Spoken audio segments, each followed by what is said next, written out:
Hey guys, welcome back here today. Today we're going to work the Easy Loader carrier release for Remington 1100 1187.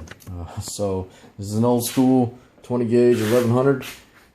Done some slight modifications, if I do say so myself. So the thing that we're trying to install, that I've already installed, is this thing, because it took me like 30 minutes and I don't have enough video. But I want to give you a kind of a general update on these instructions right here. Yeah, so make sure your gun's unloaded, all that good stuff. Pretty much what you're gonna do, you're gonna knock out the two trigger guard pins on this other 1187 or 1100. It's got a big fat pin in the back and a skinny pin in the middle. And what you're gonna wind up is with this trigger kind of assembly mechanism right here. Right? And I'm gonna knock out those two pins on this gun over there to kind of show you what the end result's going to be. Now, this is what the original one looks like. You've got the small little middle tab right here, which if you look on the back of the instructions, that's the piece that we're trying to remove right here, the silver middle piece to release in order for you to get this center hole in the actual elevator. Right, so that's why the instructions may look kind of weird. Alright, so to knock out these pins, we'll do it pretty easy. Hopefully y'all can see right there. Check your weapon, make sure it's not loaded. Awesome. Release the pin. Start the elevator. We'll come over here. And we're just going to knock out these two pins. It's my shotgun, so I'm going to do what the fuck I want to do with it. So knock that pin out. Knock that pin out. Work that back pin. And we're going to work this center pin. Easy peasy. Alright, so little pin, big pin. Trigger guard, sorry, and the trigger assembly will come out, and you should wind up with something like that. Now I've already installed this piece, so I'm going to try to do this as best as I can and explain it. So once you knock out the original carrier release, this is the pin that you need to release right here. This is the factory, the replacement release from whoever this company is, Metalworks.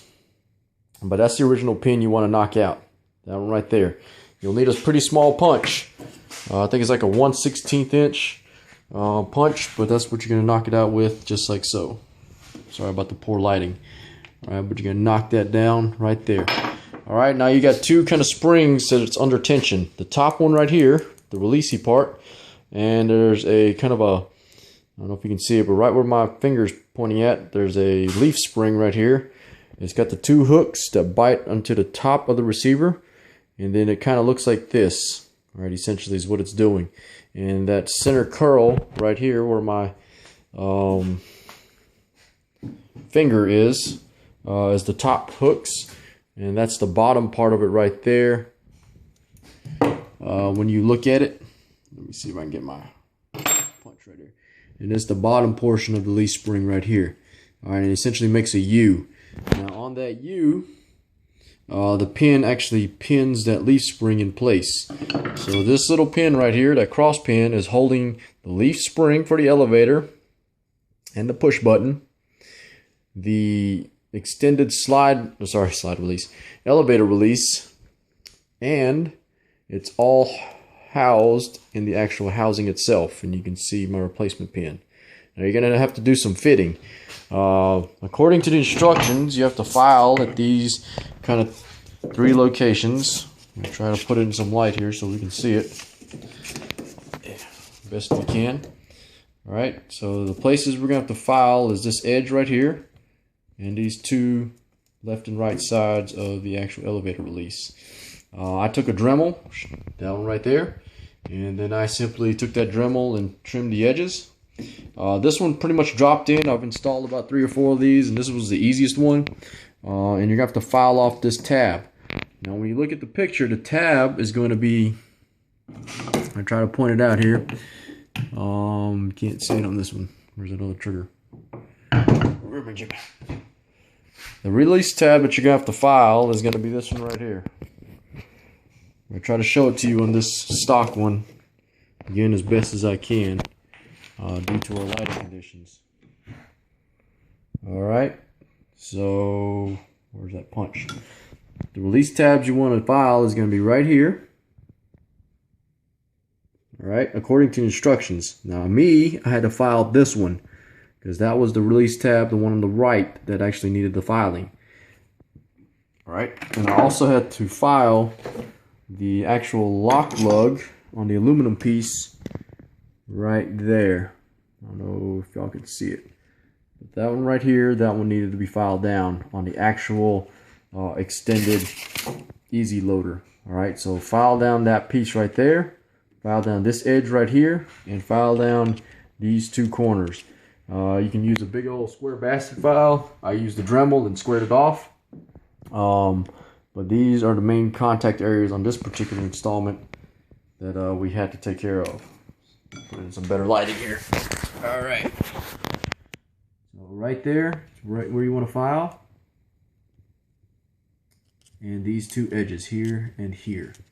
All right, but this is the main section. I ground off a little on the actual easy loader and a little bit on the actual side of the factory 1100 elevator.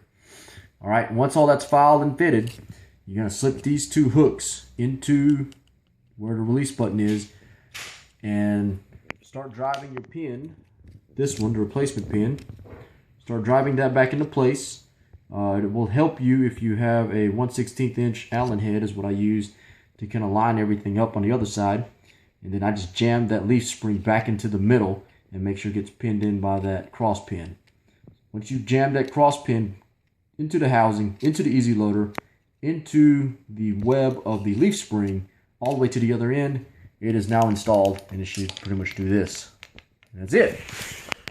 You take this housing, once it's all fully installed and looks like it's working, install it back on.